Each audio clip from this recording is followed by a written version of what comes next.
Okay, so this from Gary Murphy. I'm going to tie two emails into what you just said. Okay, This that's from fine. I'm all about rabbit trails. this from our no. This is exactly what you're talking about. This from Gary. Three different places. This is what he says now. Three different places. The scripture in scripture it talks about God hating Esau. I'm now being told that hate doesn't really mean the same thing it means today. To me, it's pretty simple since that exact same Hebrew word in Malachi 1:3, hated, is found 11 more times, three of them in Psalms 119.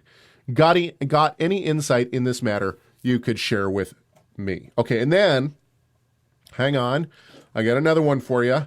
Then Andre, our buddy Andre, says, Deuteronomy 6:20 through 25, it will be righteousness for us.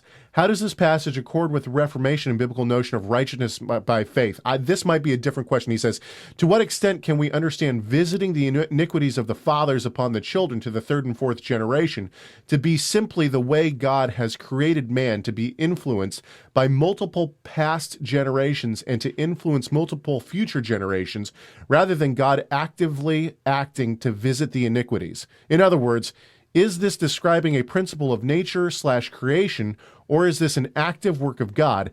How should that passage be understood in contrast to showing loving kindness to thousands of generations of them that keep my commandments and love me?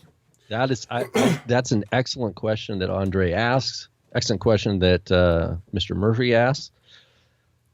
Yeah, let's dive in. I think that to speak to Andre's point, he asks, is this built into creation, or is God actually enacting this with the contrast between those who hate him and those who love him? That's what I'm understanding him ask.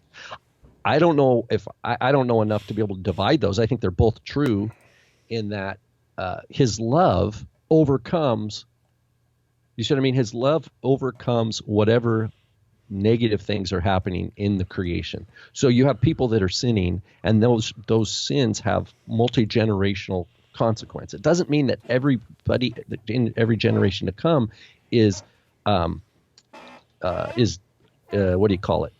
Predetermined to be slaves to that same sin.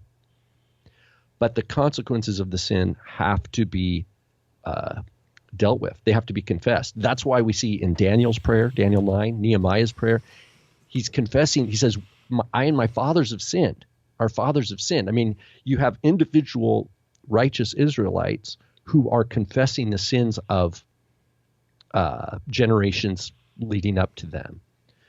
And what's true is that God's love is stronger than and overcomes even the worst that sinful creation has to offer. That's why we have resurrection life. That's why Yeshua rose from the dead. There's nothing in creation, in the darkness of the sinful world or hell, that could hold on to the righteous soul that is Yeshua. I think that this passage that we find. We find it twice, once in Exodus, once in Deuteronomy, visiting the sins of the fathers to the third and fourth generation, to those who hate me, but showing loving kindness to thousands, to those who keep my commandments. I think that this phrase, and the fact that we have it twice, especially, and the places that we find them, once in specifically in the Exodus passage of the covenant. It's the covenant passage of Exodus, and then it's reiterated in Deuteronomy, which in my opinion, and I think scholarship is on my side on this, in my opinion, is a re-emphasis or a renewal covenant. It's a bookend. You have the 40 years, right? You have it at the beginning of the 40 years, Exodus 20, and then the end, Deuteronomy 5. Well, I think that in the Exodus passage, which and of course, Dr. Meredith Klein wrote on this before he passed. Extensively in his book, The Treaty of the Great King, he argues that the Exodus passage of the 10 words is actually a suzerain vassal treaty, and that Deuteronomy is a renewal treaty. So you'll see a couple of things different. It's more laid out, all these kind of things. But I think that this wording that you have here is very specific to a suzerain vassal treaty. So when he says, and I think that we need to think of it in that context. I've talked about this before, so a lot of people you can go get You could Google it. Yeah, go get a sandwich somewhere or something. Yes, you could Google it. You can Google it.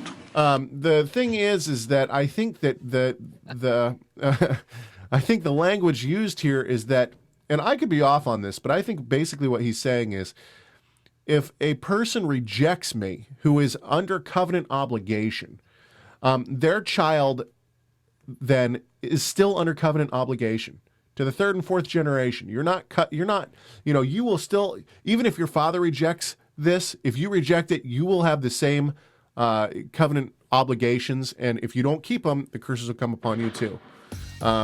To the third and fourth generation, right?